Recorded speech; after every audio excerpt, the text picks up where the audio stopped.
नमस्कार बच्चों, मैं हूं आकाश रंजन। स्वागत करता हूं आप सभी का हमारे आज के लेक्चर में। आज के लेक्चर में हम लोग पढ़ने वाले हैं इलेक्ट्रिसिटी को। ठीक है, तो अब इस वीडियो में क्या होगा, तो इस वीडियो में सभी थियोरेटिकल जो भी पार्ट है इलेक्ट्रिसिटी का वो कवर होगा, और जो न्यूमेरिकल का पार्ट बच जाएगा उसके लिए एक अलग प्लेलिस्ट बनी हुई है, प्लीज जाइए। और ये जैसे ही वन शॉट कवर कर रहे हैं, थोड़ा सा आराम कीजिए एंड देन वो न्यूमेरिकल भी साथ के साथ कर लीजिए, ताकि आपका ये चैप्टर को क्या मिल जाए, एक क्लियरेंस मिल जाए कि यार कुछ आए ना आए साइंस में, यार ये वाला तो हम लोग कर लेंगे। ठीक है, चलो तो स्टार्ट करते हैं आज की क्लास, और पहले देख लेते हैं किन किन टॉपिक्स को हम लोग पढ़ने वाले हैं। तो ये है हमारे आज के टॉपिक्स। सो पहला टॉपिक है करंट, देन हम लोग पढ़ने वाले पोटेंशियल डिफरेंस को। और ये जो दो टॉपिक है ना, यही इस चैप्टर की जान है। ठीक है, उसके बाद जब हम लोग इन दोनों को कंबाइन कर देंगे तो ओम्स लॉ आ जाता है, फिर electric power and then Joule's law of heating के बारे में हम लोग जानेंगे। तो स्टार्ट करने से पहले इस चैप्टर को हम लोग फिजिक्स के बारे में कुछ चीजें समझ लेते हैं। ठीक है, फिजिक्स के दो पार्ट, ठीक है, कौन कौन से हैं तो देखिए। सो पहला है इलेक्ट्रोस्टैटिक्स एंड दूसरा है इलेक्ट्रोडायनेमिक्स। क्या क्या है बच्चों? Electrostatics and electrodynamics.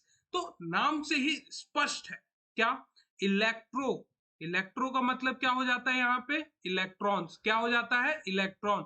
और स्टैटिक का मतलब हो जाता है रुका हुआ, क्या हो जाता है, रुका हुआ। यानी फिजिक्स की वो ब्रांच जिसमें हम लोग इलेक्ट्रॉन एट रेस्ट की स्टडी करें, वो क्या हो जाते हैं, इलेक्ट्रोस्टैटिक्स। क्या हो जाते हैं, इलेक्ट्रोस्टैटिक्स। अब उसके बाद ये दूसरा जो हमारा ब्रांच है जिसमें हम लोग इलेक्ट्रॉन, और डायनेमिक्स का मतलब हो जाता है मोशन।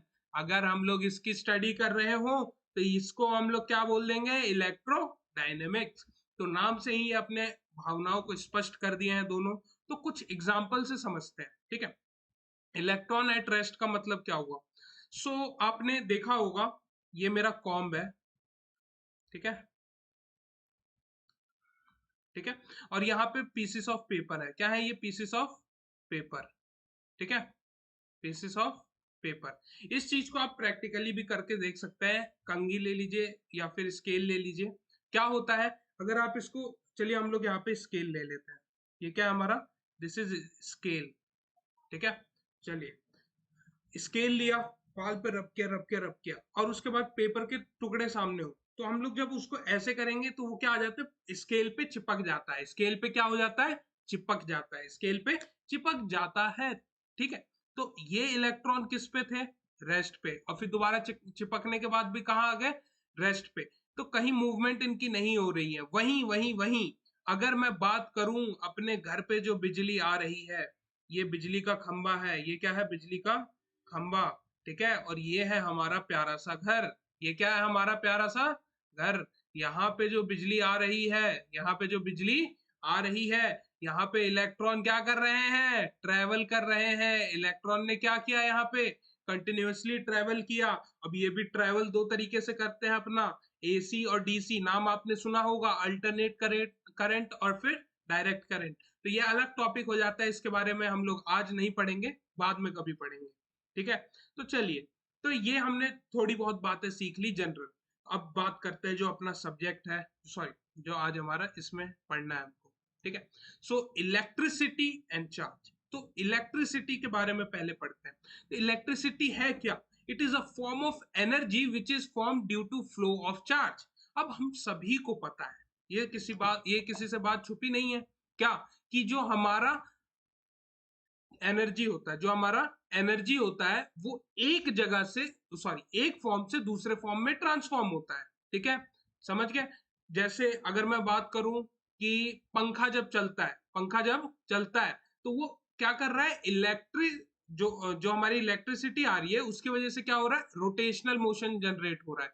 ठीक है, अब उसके बाद अगर मैं अपने सेल की बात करूं तो उसमें भी हमारी जो एनर्जी है एक फॉर्म से दूसरे फॉर्म में चेंज हो रही है, हाँ या ना, चेंज हो रही हैं। ठीक है, तो अब वो जो चेंज हो रही है ना, उसकी वजह से हीट भी जनरेट होती है और इलेक्ट्रिसिटी भी जनरेट हो रहा है। हीट के बारे में हम लोग आगे पढ़ने वाले हैं। ठीक है, तो the form of energy which is form due to flow of charge is called electricity. Electricity and electric current are not the same thing. ठीक है, करंट के बारे में हम लोग आगे पढ़ेंगे, लेकिन अभी बात हो रही है इलेक्ट्रिसिटी की। इलेक्ट्रिसिटी क्या है? एक फॉर्म ऑफ एनर्जी है। ठीक है, चलिए अब इसके बाद हम लोग बात करते हैं चार्ज की। ठीक है, अब ये एक ऐसी प्रॉपर्टी है जो किसकी वजह से आ रही है? लॉस और गेन ऑफ इलेक्ट्रॉन। केमिस्ट्री में आ जाते हैं 9th क्लास। हमने पढ़ा था क्या, यहाँ पे सोडियम के बारे में लेके पढ़ते हैं हम लोग। ठीक है, क्या? सोडियम Na, इसका कॉन्फ़िगरेशन क्या होता है? 281। क्या होता है कॉन्फ़िगरेशन? 281। ओके, सो दो पॉसिबिलिटीज आ जाती है हमारे सामने। क्या क्या आ जाती हैं? पहली जो पॉसिबिलिटी होती है वो क्या होती है? अगर ये एक इलेक्ट्रॉन क्या कर दे? डोनेट कर दे। क्या कर दे? एक इलेक्ट्रॉन डोनेट कर दे, तो इसका कॉन्फ़िगरेशन 28 हो जाएगा, क्योंकि एक डोनेट कर दिया। अब अगर डोनेट कर दिया तो इस पे चार्ज कैसा आ जाता है? पॉजिटिव। कैसा आ जाता है? पॉजिटिव। ये बातें हमको पता है। जी सर, बिल्कुल पता है। और वहीं अगर ये एक इलेक्ट्रॉन ले ले तो ये कितना हो जाएगा? 282। ये हमारा यहाँ पे कैसा आ जाएगा? Charge negative. कैसा आ जाएगा? Charge negative. अब सर ये Na- हमने कहीं सुना नहीं है, ये तो पॉसिबल ही नहीं है, अनस्टेबल है। वो बाद की बातें हैं, वो केमिस्ट्री की बात है। हम यहाँ फिजिक्स पढ़ रहे हैं। क्या पढ़ रहे हैं? फिजिक्स। तो फिजिक्स में मैंने बस ये आपको समझाने के लिए, चार्ज को समझाने के लिए इसका एग्जाम्पल लिया है। ठीक है, तो कमेंट सेक्शन में जाके ये मत बोलिएगा कि Na- is not possible, not possible, it is very unstable. ये बात की बातें हैं। लेकिन अभी हमें क्या पढ़ना है? अपने इस टॉपिक के बारे में पढ़ना है, तो इसलिए मैंने ये एग्जांपल चूज किया है। क्लियर? अब देखिए, अब यहाँ पे Na प्लस है। कैसा चार्ज आया? प्लस का। कब? जब ये इलेक्ट्रॉन डोनेट कर रहा है। जो ज्यादा धनी आदमी होगा वही तो देगा, और जो गरीब आदमी होगा वो क्या करेगा? मांगेगा। क्लियर है बात? चलिए, अब इसके बाद ओके, हमें यहाँ पे थोड़ा सा इरेज करके आपको एक बात समझानी है। चलिए, तो देखिए यहाँ पे होप सो ये Na प्लस, मतलब जब हमारा चार्ज कैसे आ रहा है वो आपको क्लियर होगा। अब इसके बाद कुछ बच्चों के मन में, सभी के मन में तो वैसे क्वेश्चन आता नहीं है, कुछ बच्चों के मन में क्वेश्चन आ रहा होगा कि सर, हमने केमिस्ट्री में उस टाइम भी पढ़ा था और अभी भी पढ़ रहे हैं और आगे भी यही पढ़ने वाले हो आप। ये मैं बता देता हूँ कि हमेशा इलेक्ट्रॉन ही मूव करेंगे, प्रोटॉन नहीं। हमेशा इलेक्ट्रॉन ही मूव करेंगे, प्रोटॉन नहीं। इसका रीजन क्या है? इसका रीजन क्या है? किसी को पता है? अगर किसी भी एक बच्चे को भी पता है थोड़ा बहुत भी, तो जाओ यार कमेंट सेक्शन में एक बार अपना कमेंट दे दो। ठीक है, अपनी राय रख दो कि जो भी आपको पता है उसके बारे में एक लाइन। ठीक है, चलो अब इसका एक्चुअल रीजन क्या होता है वो हम लोग समझते हैं। तो हमारा जो प्रोटॉन होता है ना, वो होता है न्यूक्लियस में। कहाँ होता है प्रोटॉन? न्यूक्लियस में। और न्यूक्लियस, सॉरी, न्यूक्लियस में क्या होता है हमारा? हमारे इसके साथ क्या होते हैं? न्यूक्लियॉन्स भी होते हैं। ठीक है, चलो, तो इसके बाद ना आप जब 12th क्लास में जाओगे तो आप एक टर्म पढ़ोगे, बाइंडिंग एनर्जी। क्या पढ़ोगे? Binding energy. अब ये कौन सी एनर्जी है? ये कौन सी एनर्जी है? ये वो एनर्जी है यार जो इस प्रोटॉन को इस न्यूक्लियस के अंदर रोके रखती है, बाहर नहीं जाने देती। वेयर एज ये जो इलेक्ट्रॉन होते हैं ये आउटर शेल्स में नाच रहे होते हैं। आउटर शेल्स में क्या कर रहे होते हैं? नाच रहे होते हैं। ठीक है, चलो, अगर ये आउटर शेल में नाच रहे हैं तो सबसे ज्यादा निकलने की पॉसिबिलिटी किसकी होगी? इसके पास कोई नहीं है रोकने वाला। ठीक है, फोर्स लग रहा है, इसके पास फोर्स लग रहा है, प्रोटॉन इसको अपनी तरह खींच रहा है। खींच रहा है, क्यों खींच रहा है यार? दो तरह के चार्ज होते हैं हमारे, प्लस और माइनस होते हैं, और आपको पता है opposite charges attract and same charges repel. तो सेम चार्ज अट्रैक्शन हो रहा है, लेकिन नंबर ऑफ शेल बढ़ाते जाओ, नंबर ऑफ शेल बढ़ाते जाओ, तो यार इनके पास इतनी एनर्जी नहीं है कि ये बहुत दूर वाले को खींच के रख पाए। ठीक है, चलो, तो इसलिए क्या होता है, वो इलेक्ट्रॉन हमारा डोनेट हो जाता है और प्रोटॉन डोनेट नहीं होता है। होप सो जिन भी बच्चों का ये डाउट था वो क्लियर हो गया होगा, और जिनके दिमाग में नहीं चमका था वो चमक गया होगा। ठीक है, चलिए, अब हम लोग यहाँ पे पढ़ेंगे क्वांटाइजेशन ऑफ चार्ज। तो क्वांटाइजेशन ऑफ चार्ज क्या होता है? ये it is the principle that the charge of any object is an integral multiple, sorry integral आपको यहाँ पे लिखना चाहिए था, integral, integral multiple of the elementary charge. Elementary charge यहाँ पे क्या हो जाएगा हमारा? इलेक्ट्रॉन, क्या हो जाएगा, इलेक्ट्रॉन। ठीक है, अगर बेसिकली इसके फॉर्मूला की बात की जाए तो वो हो जाता है Q is equal to N e, Q is equal to N e. ठीक है, ये n क्या है, where n is equal to, n is equal to 1 2 3 and so on. ठीक है, चलो, तो ये हमारा, ओ यहाँ पे जब हमने चार्ज के बारे में पढ़ा तो कुछ बातें हम लोग यहाँ सीख लेते हैं। ठीक है, जैसे चार्ज, क्या चार्ज हमने शब्द बोला, इसको हम लोग डिनोट करते हैं Q से, denoted by Q, and the SI unit is coulomb.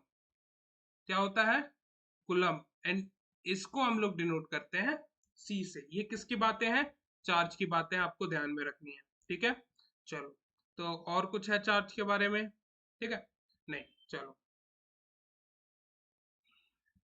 अब ये हमने यहाँ पे पढ़ लिया, क्या, क्वांटाइजेशन ऑफ चार्ज। यानी अब ये जो क्वांटाइजेशन वर्ड है ना, ये आप आगे जाओगे तो आपको फिजिक्स में भी मिलेगा, केमिस्ट्री में भी मिलेगा, 11th 12th में, नॉट है।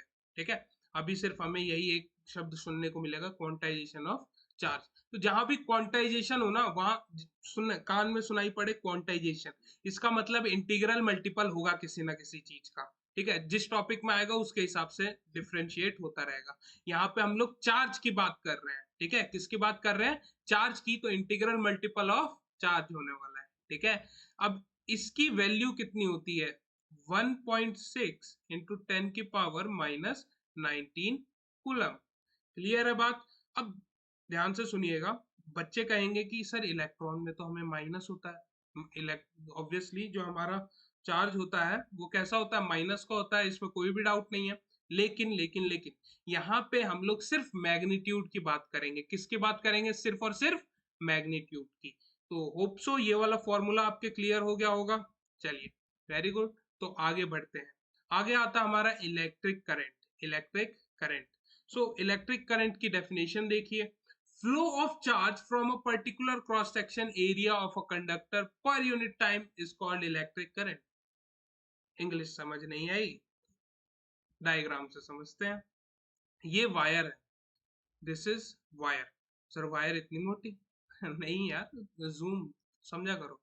अब क्रॉस सेक्शन एरिया, सबसे भयंकर शब्द तो यही लग रहा होगा इस पूरे डेफिनेशन में आपको सुन के। ठीक है, यार क्रॉस सेक्शन एरिया ये क्या होता है, ये तो पहली बार सुन रहे हैं।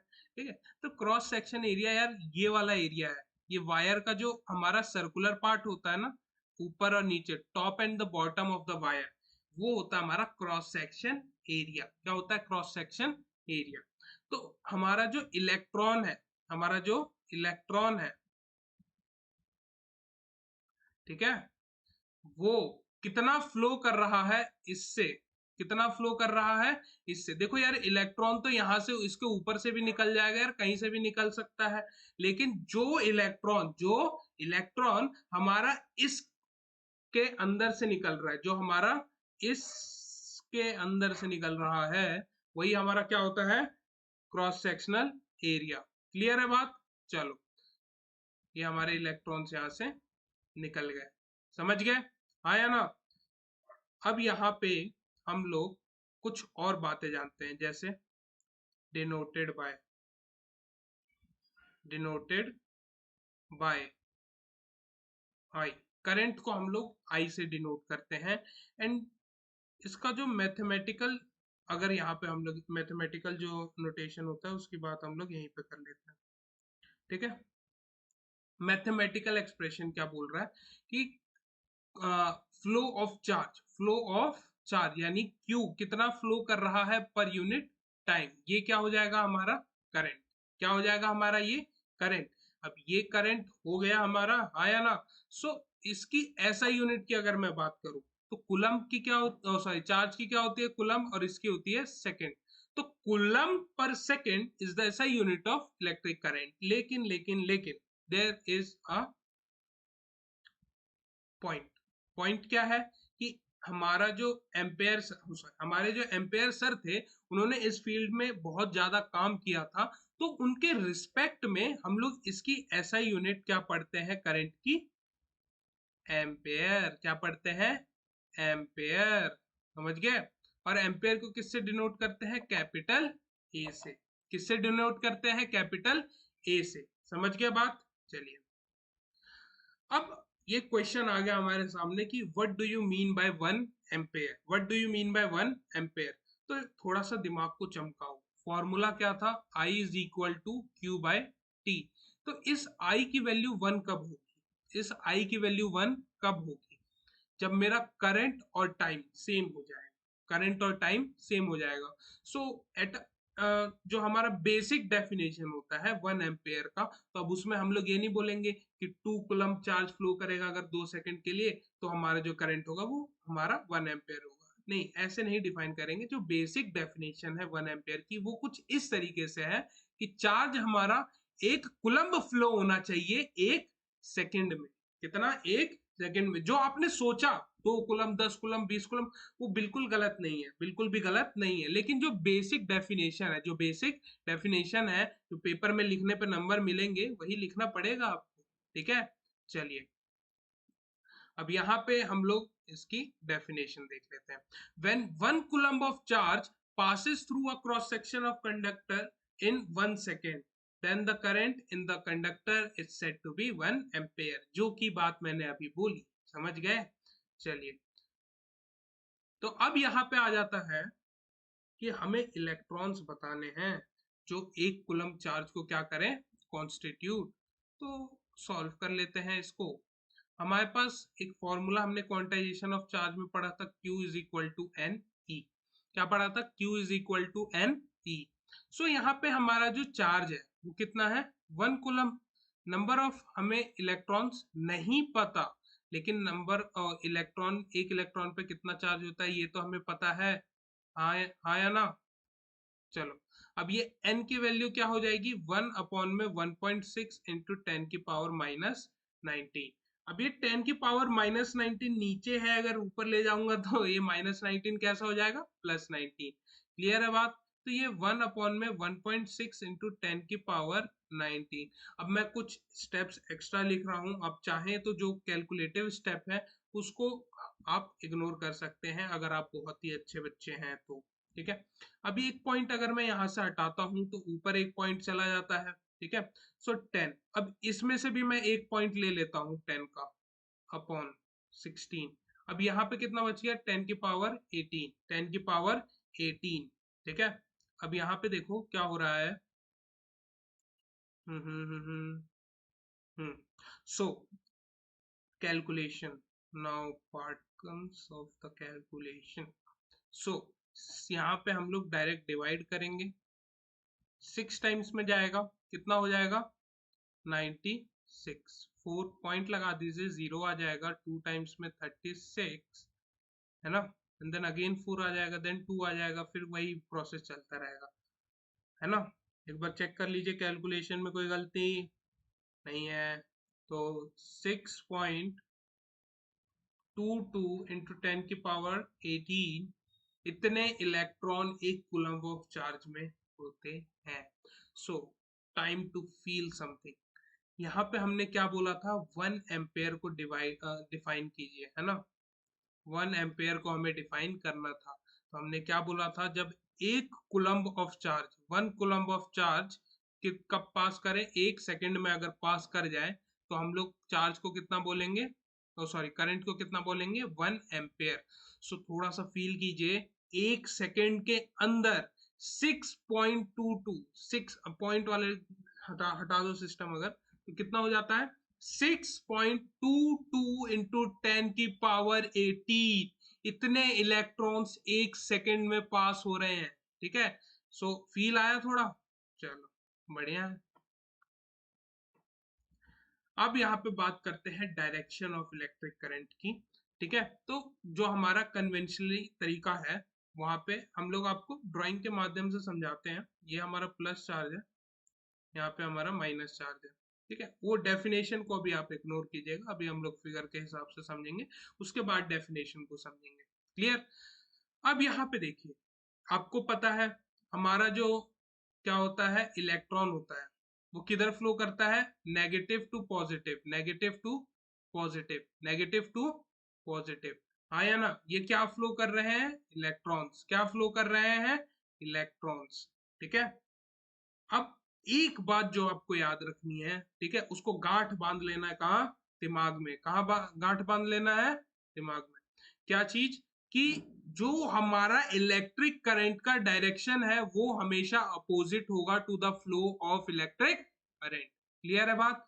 हमेशा क्या होगा? अपोजिट होगा to the flow of electric current, sorry electrons. यानी जो हमारा इलेक्ट्रॉन है वो जिस डायरेक्शन में फ्लो कर रहा है उसके अपोजिट डायरेक्शन में क्या फ्लो करेगा? हमारा इलेक्ट्रिक करंट। सही है? चलो, अब हमने क्या देखा? इलेक्ट्रॉन्स हमारे किधर फ्लो कर रहे हैं? Negative to positive. तो हमारी इलेक्ट्रिक करंट किधर से फ्लो करेगी? Positive to negative. ठीक है? तो यहां से हमारा जो करंट का डायरेक्शन है वो आ जाता है। समझ गए? आया ना? याद रहेगा डायरेक्शन करंट का। और ये पूछता भी है 1 मार्क्स में, या तो न्यूमेरिकल में, सॉरी एमसीक्यू में पूछ लेगा, नहीं तो वाइवा। वाइवा जानते हो आप लोग? नहीं जानते? अगर प्रैक्टिकल एग्जाम किसी में हुआ और पूछी जाए टीचर को, ये वाइवा, जो वाइवा ये क्या होता है? टीचर सवाल पूछता है जब आप प्रैक्टिकल एग्जाम देते हैं। तो 10th क्लास में कम ही होता है, 11 12th में तो है, पक्का ही है कि होना ही है वाइवा आपका। ठीक है? तो उस टाइम, अब ये 11 12th में आप बिलीव नहीं करोगे, ये क्वेश्चंस भी टीचर पूछ लेते हैं और बच्चे जवाब नहीं दे पाते हैं, ये भी बता दिया जाए आपको। सो आप एक स्टेप आगे रहिए, अभी से तैयार रहिए। ठीक है? अब सवाल आता है कि 1 ampere, 2 ampere, 5 ampere, 10 ampere, sir value आ तो रही है लेकिन आ कैसे रही है, ये समझ नहीं आ रहा। नहीं आ रहा ना? तो इसके लिए हम लोग एक डिवाइस यूज करते हैं जिसका नाम होता है हमारा एमीटर। क्या होता है? एमीटर। और उसकी शक्ल कैसी होती है? कुछ इस तरीके की होती है। ठीक है? कुछ इस तरीके की इसकी शक्ल होती है। और हमारा यहाँ पे इसका रेंज क्या हो जाएगा? 0 to 100 मिली एम्पियर, ये इसका रेंज है। यानी जो सबसे छोटी वैल्यू कितनी मेजर कर सकता है ये डिवाइस, और सबसे बड़ी वैल्यू जो मेजर कर सकता है वो, इसका क्या कहलाएगा? रेंज। क्या कहलाएगा? रेंज। क्लियर है बात? आया ना? अब यहाँ पे क्वेश्चन आपसे ये नहीं पूछेगा कि how do we measure electric current, ये क्वेश्चन नहीं आता। क्वेश्चन आता है पेपर में उल्टा, what is ammeter? What is ammeter? तो आप लोग क्या बोलोगे? ये एक वो यंत्र है जिससे हम लोग कितना इलेक्ट्रिक करंट फ्लो हो रहा है उसको मापते हैं। ये क्या यंत्र है जिससे हम लोग इलेक्ट्रिक करंट के फ्लो को माप सकते हैं? वही चीज आपको अंग्रेजी में लिखनी है। ठीक है? It is a device which measures the flow of electric current. ठीक है? चलिए, और एक बात जो यहाँ पे और लिख दी गई है कि always connected in series circuit. Series. अब ये कॉम्बिनेशन ऑफ सर्किट है। अभी थोड़ी देर में इसको पढ़ेंगे और दोबारा इस बात को डिस्कस करेंगे। ठीक है? और रीजन भी जानेंगे कि सीरीज में ही क्यों कनेक्ट होता है, पैरेलल में क्यों नहीं। दो ही तरह के होते हैं हमारे combination, series and parallel. Clear है बात? चलिए, अब हमें क्या पढ़ना है? Flow of charge particles in a conductor. अब ये दो तरीके से हो सकते हैं। एक तो अगर मैं कोई एक पोटेंशियल डिफरेंस वाला डिवाइस कनेक्ट कर दूं, जैसे एक बैटरी जो पोटेंशियल आपको दे रही हो, ठीक है, और एक होता है उसके बगैर बैटरी के बगैर। तो दोनों में क्या चेंजेस हमें देखने को मिलेंगे, आइए पढ़ते हैं। अब क्या कह रहा है? In the absence of any potential difference, net electron present in the conductor moves randomly, hence the conductor consist of no charge. ठीक है? अब जैसे कि हमने पढ़ा था, कहा वो स्केल वाला जो एक्सपेरिमेंट था, उसमें क्या हुआ था? इलेक्ट्रॉन ना रैंडमली मोशन में थे, तो उनके ऊपर कोई नेट चार्ज आ ही नहीं पा रहा था। ठीक है? सो उसी चीज को हम लोग दोबारा समझते हैं फिगर से। यहाँ पे इलेक्ट्रॉन है, अभी देखिएगा ध्यान से, आप कुछ भी कनेक्शन नहीं दिख रहा है, कोई भी कनेक्शन नहीं दिख रहा है, लेकिन इसका मतलब ये थोड़ी इसमें इलेक्ट्रॉन नहीं है। इलेक्ट्रॉन तो हर चीज में है। ठीक है? ये रहा हमारा इलेक्ट्रॉन। अब यहाँ पे इनका डायरेक्शन कोई स्पेसिफिक नहीं है। इसको आप बिल्कुल इस तरीके से समझ सकते हैं जैसे कि एक बच्चा है और बिना शिक्षक के निगरानी में वो इधर उधर भटकता रहता है। ठीक है? अगर उसको सही गाइडेंस नहीं दिया गया तो वो इधर उधर हमेशा भटकता ही रह जाएगा। क्लियर? जैसे ये इलेक्ट्रॉन भटक रहे हैं, और जो भटकता है वो कुछ कर नहीं पाता, वो जो भटकता है वो कुछ नहीं कर पाता। ठीक है? अब ये देखिए इनके मोशंस क्या है? रैंडम मोशन है। क्या है? रैंडम। कोई भी कहीं भी जा रहा है, कोई भी कहीं भी जा रहा है। और इसको समझने का ये भी है कि यार आप स्कूल में हो, ठीक है, और आपका फोर्थ पीरियड चल रहा है और टीचर अभी नहीं आया है, तो आपको पता है क्लास में क्या होता है, कुछ बच्चे इधर जा रहे हैं, कुछ उधर जा रहे हैं, कुछ क्लास के बाहर जा रहे हैं, ठीक है। तो अस्त व्यस्त जो हमारा सिचुएशन होता है, कुछ वैसा ही सिचुएशन यहाँ पे है, और जिसकी वजह से इस पूरे कंडक्टर पे कोई चार्ज होता ही नहीं है, कोई भी चार्ज इस पे प्रेजेंट नहीं होता है। समझ गए? चलिए, अब मैं बात करता हूं with the presence of potential difference, यानी हमारा बैटरी अगर आ जाए, potential difference, potential difference, potential difference अभी बताएंगे आगे क्या होता है, थोड़ा सबर रखो, ठीक है। अब इसको समझते हैं डायग्राम से। तो यहाँ पे डायग्राम है, यहाँ पे ये जो प्लस माइनस है ना, ये हमारी होती है क्या, सेल होता है ये। और अगर मैं सीरी कॉम्बिनेशन ऑफ सेल कर दूं तो एक बैटरी हमें देखने को मिलती है, ठीक है। अब यहाँ पे मैं इसको एक की लगा के इसको ऑन कर देता हूँ, सॉरी, ठीक है। सो यहाँ पे क्या होगा, हमें पता है कि अगर भाई बैटरी लगी हुई है तो डायरेक्शन कैसा होता है करंट का, कैसा होता है, पॉजिटिव टू नेगेटिव। लेकिन इलेक्ट्रॉन का कैसा होता है, उसके विपरीत होता है। कैसा होता है, उसके विपरीत होता है।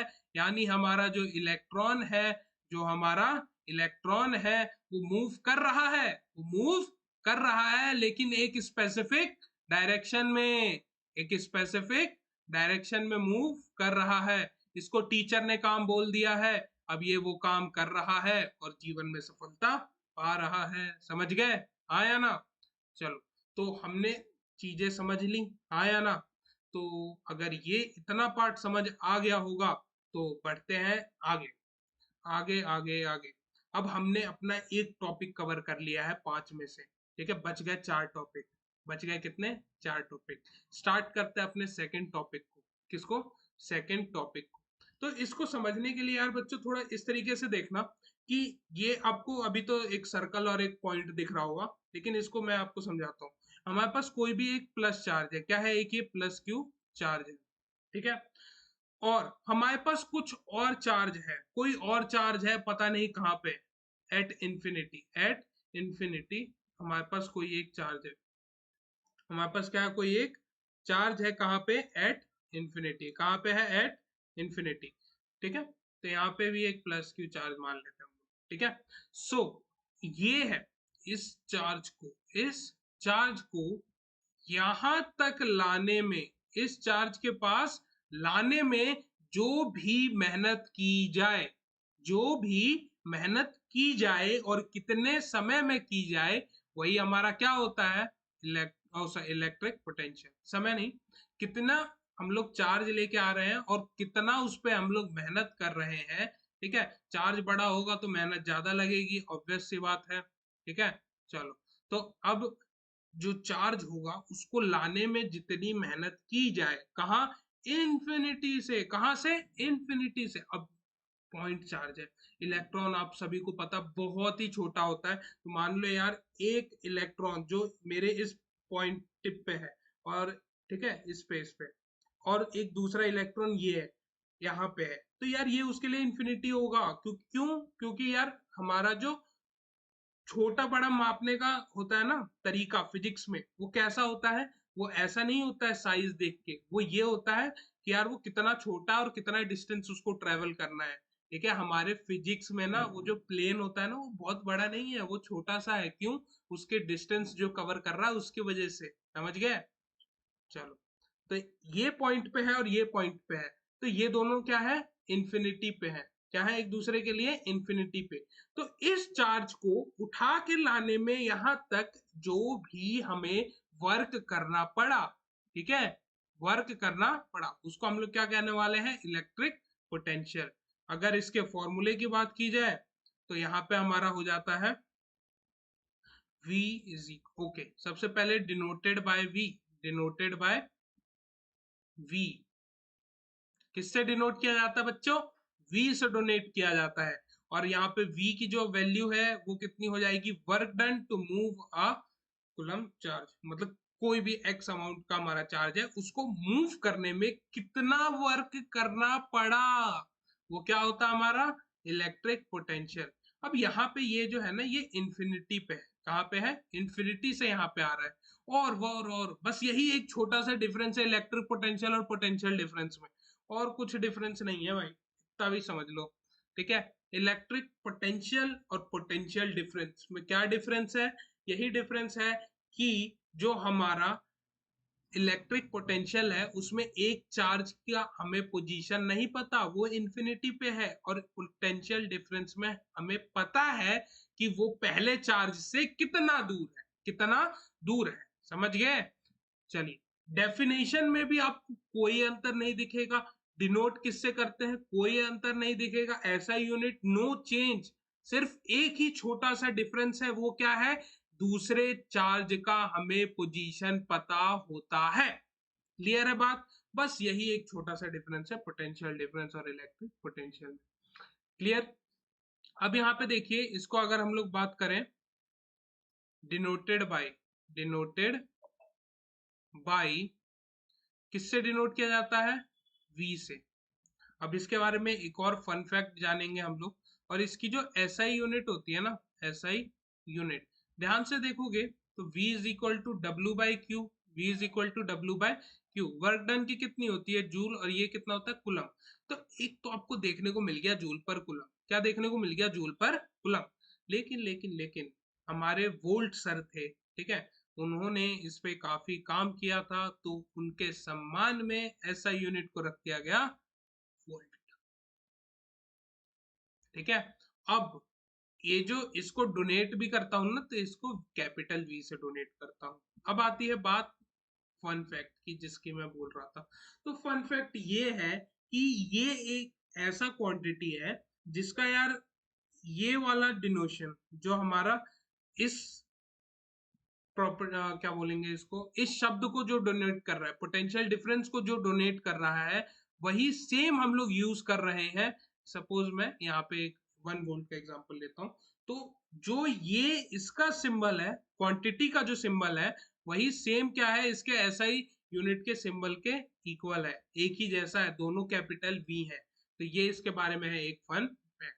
ठीक है, अब कई बार क्वेश्चन ये आ जाता है जूल पर कूलम पे कि what is the second unit of हमारा पोटेंशियल डिफरेंस, या फिर पीछे भी हमने जो एम्पेयर में पढ़ा था वो भी पूछ लिया जाता है।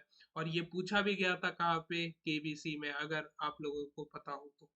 नहीं पता तो हमने बता दिया। ठीक है, क्या पता आप कभी बैठो केबीसी की हॉट सीट पे और 20-30 हजार रुपए का सवाल आया हुई। ठीक है, इससे महंगा सवाल नहीं होगा। अब यहाँ देखते हैं what do you mean bye 1 volt. 1 ampere समझा था, उसी तरह 1 वोल्ट है। बहुत कुछ 111 आएगा अभी। ठीक है, सो 1 वोल्ट क्या है? 1 वोल्ट क्या है? डब्ल्यू क्यू पढ़ा था। जब हम लोग 1 जूल की मेहनत करें 1 कुलम को उठाने में, तो वो हमारा पोटेंशियल डिफरेंस कहलाएगा 1 वोल्ट। सो जो हमारा फॉर्मूला है, वही क्या होता है? हमारा डेफिनेशन होता है यहाँ पे इस क्वेश्चन के आंसर का। ठीक है, चलिए तो पढ़ भी लीजिए। when 1 joule of work is done to move a charge of 1 coulomb from one point to another, then the potential difference is said to be 1 volt। Clear है? सो फॉर्मूला जिसको याद होगा उसको डेफिनेशन बनाने में बहुत मुश्किल नहीं होने वाली। क्लियर? अब बात आती है कि इसको मेजर कैसे किया जाए। मेजर कैसे किया जाए, तो इसके लिए भी एक डिवाइस होता है हमारे पास, जिसका नाम होता है हमारा वोल्ट मीटर। क्या होता है? वोल्ट मीटर, जिसकी शक्ल कुछ इस तरीके की दिखेगी। और ये जो डिवाइस है, इसका जो हमारा रेंज दिखा रहा है वो है 0 to 3 वोल्ट। अब ऐसा नहीं है कि यही एक रेंज होता है, इसके अलावा कोई होता ही नहीं है वोल्ट मीटर, या फिर जो पीछे एम मीटर का रेंज दिखाया तो उसके अलावा कोई एम मीटर एग्जिस्ट ही नहीं करता। ना ना ना ना, ऐसा बिल्कुल भी नहीं है। ऐसा बिल्कुल भी नहीं है। ठीक है, there are varieties of ranges in these two models. Okay, चलो। अब यहाँ पे बोला गया है कि ये किसमें हमेशा कनेक्ट होते हैं? Parallel combination. बोले हैं कि थोड़ा सा सब्र कीजिए, अभी बताएंगे सीरीज और पैरेलल में विथ रीजन कि ये क्यों कनेक्ट होते हैं पैरेलल में और सीरीज में क्यों नहीं होते, और वो सीरीज में ही क्यों कनेक्ट होता है, पैरेलल में क्यों कनेक्ट नहीं होता। ठीक है, चलिए। सो अब क्वेश्चन आता है पेपर में कि हाउ, ओके, सो ये क्वेश्चन आता है कुछ इस तरीके से और बच्चे कुछ अलग सा ही आंसर लिख देते हैं, हालांकि गलत नहीं होता as per their understanding, but वो गलत। ठीक है, अब देखिए पूछता है कि वोल्ट मीटर क्या मेजर करता है। वोल्ट मीटर मेजर क्या करता है, क्या मेजर करता है वोल्ट मीटर। तो बच्चे लिखते हैं, बड़े शान से लिख के आते हैं, volt meter measures voltage, volt meters measures voltage.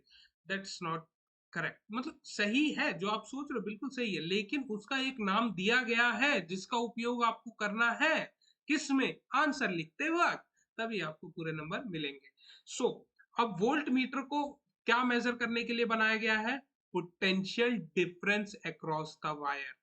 ठीक है, याद रखेंगे, नहीं हुआ जहां भी आप ये नोट्स बना रहे हो एट द टॉप आप ये चीज मेंशन कर लो कि volt meter is the device used to measure the potential difference across the wires. Okay, so I'm repeating it again. Voltmeter is the device to measure the potential difference across the wires. ठीक है, और the conductor, whatever you can write. Clear है बात। तो इतना चीज हम लोग सीख लिए हैं, दो टॉपिक हमारे हो गए खत्म। अब तीसरा आता है ओम्स लॉ। ओम्स लॉ क्या है हमारा, ओम्स लॉ कहता है कि the current flowing through a conductor is directly proportional, और इसका एक कंडीशन होता है। ठीक है, कंडीशन होता है, नहीं मेंशन किया गया इसमें।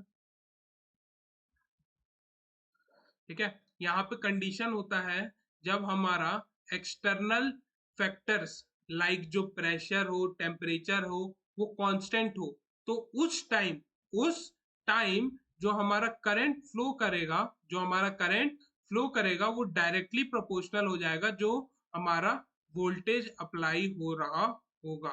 ठीक है, यहाँ पे is inversely proportional to the, यहाँ पे थोड़ी सी डेफिनेशन में गड़बड़ हो गई है, इसको पूरा रीराइट करना ही पड़ेगा। ठीक है, एक सेकंड दीजिए बस। So Ohm's law states that the current flowing through a conductor directly proportional to the voltage applied across it. Okay, so इसमें ये जो पार्ट है ये एक्स्ट्रा है। ठीक है, ये हम लोग बाद में पढ़ेंगे कि ये एक्स्ट्रा क्यों बोला गया अभी। ठीक है, दिस इज एक्स्ट्रा। ठीक है, एक्स्ट्रा नॉलेज है, अभी आपको इसके बारे में नहीं ध्यान देना है। ठीक है, अभी जब हम लोग फॉर्मूला लिखेंगे तो बताएंगे कि क्या रिलेशन आया और क्यों आया। ठीक है, चलो। अब यहाँ पे ओम्स लॉ क्या कहता है, ओम्स लॉ ध्यान से सुनना, कि अगर बाहर की सभी चीजें कांस्टेंट हो, टेम्परेचर, प्रेशर एंड अदर जो भी फैक्टर्स हो, सबको कांस्टेंट अगर रखा जाए और उसके बाद इलेक्ट्रिसिटी पास की जाए किसी कंडक्टर से, तो उस जो पूरा सर्किट होगा ना, उसमें जो पोटेंशियल डिफरेंस होगा, ये दोनों आपस में क्या होंगे, डायरेक्टली प्रोपोर्शनल। क्या होंगे, डायरेक्टली प्रोपोर्शनल। यानी डायरेक्टली प्रोपोर्शनल का मतलब करंट बढ़ाऊंगा तो वोल्टेज बढ़ जाएगा। ठीक है, करंट बढ़ाया तो वोल्टेज बढ़ गया, करंट कम किया वोल्टेज कम हो गया। समझ गए, आया ना। चलिए, अब इसके बाद इसका फॉर्मूला जानते हैं। फॉर्मूला, फॉर्मूला इसका या फिर mathematical notation. So I is directly proportional to V, यही कहा जा रहा है, आया ना। I is directly proportional to V, और आप सभी को पता है कि अगर प्रोपोर्शनैलिटी का साइन हटाना हो तो हम लोग क्या करते हैं, एक कांस्टेंट बुलाते हैं। क्या करते हैं बच्चों, एक कांस्टेंट को बुलाते हैं। अब वो कांस्टेंट इस केस में क्या है, वन नहीं है, वो है आर, जिसको मैं कहता हूं रेजिस्टेंस। क्या होता है, रेजिस्टेंस। क्या होता है बच्चों, रेजिस्टेंस। ओके, सो यहाँ पे यहाँ पे थोड़ी सी डेफिनेशन में हमारी हो गई है गड़बड़ी इस। हम्म,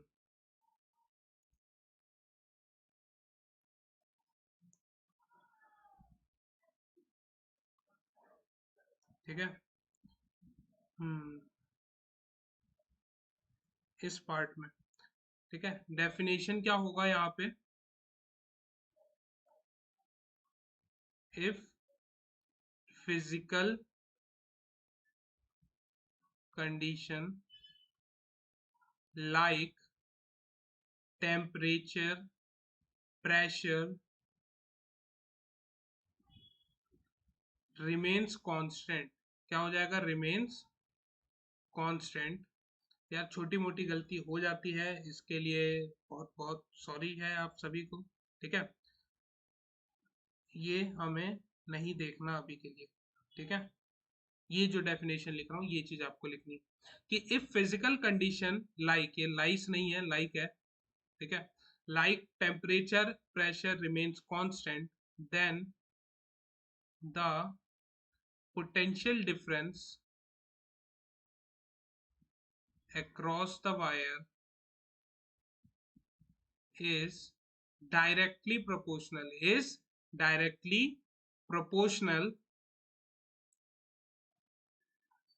to the current flowing in the circuit।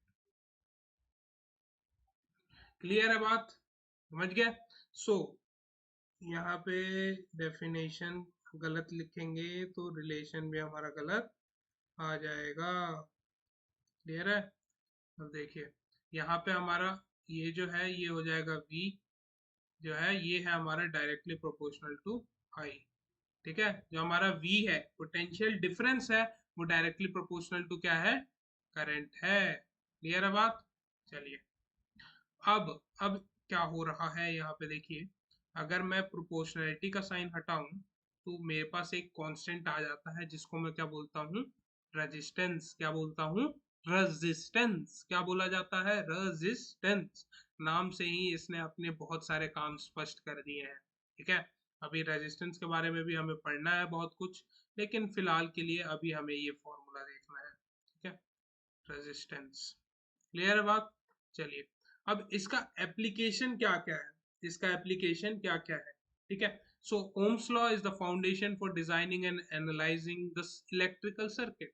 अगर आपको इलेक्ट्रिकल सर्किट बना रहे हो तो बिना ओम्स लॉ समझे आप नहीं जाके कुछ भी बना सकते हो, समझ गए। और उसके बाद एम्पलीफायर्स और इलेक्ट्रॉनिक डिवाइसेस में ये दबा के इसका यूज है, ठीक है। सो आगे बढ़ते हैं हम लोग अपने जो टॉपिक मैंने बोला अभी रेजिस्टेंस के बारे में पढ़ेंगे। सो वही टॉपिक आ गया रेजिस्टेंस।